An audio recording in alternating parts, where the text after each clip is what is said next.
100 milliards de dollars.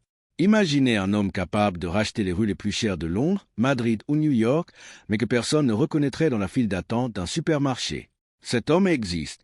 Il ne porte pas de costume de luxe, n'a pas de bureau attitré et n'a accordé que 3 interviews dans toute sa vie. Voici l'histoire d'Amancio Ortega, l'homme qui a transformé une petite boutique de peignoirs en un empire capable de dicter sa loi à la mode mondiale. Tout commence en 1936, dans une Espagne déchirée par la guerre civile. Amancio est le fils d'un cheminot.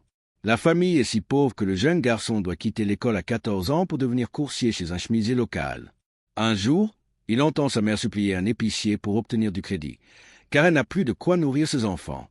À cet instant, Amancio se fait une promesse, sa famille ne manquera plus jamais de rien. Contrairement aux autres entrepreneurs de sa génération, Ortega ne cherche pas à inventer un nouveau style. Il cherche à résoudre un problème de temps. Dans les années 60, la mode est lente. Il faut 6 mois pour dessiner, fabriquer et livrer un vêtement. Amancio, lui, veut que la mode soit instantanée. En 1975, il ouvre sa première boutique Zara à La Corogne. Son concept est simple mais révolutionnaire. Au lieu d'imposer une collection aux clients, il observe ce que les gens portent dans la rue et le fabrique immédiatement.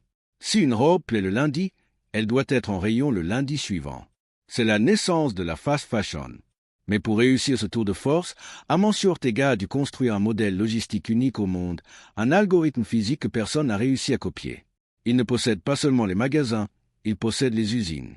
Dans cette première partie, nous avons vu comment un fils de cheminot a posé les bases d'un empire de 100 milliards de dollars par pure nécessité. Mais comment a-t-il réussi à évincer les plus grands noms de la haute couture pour devenir le maître absolu de nos garde-robes?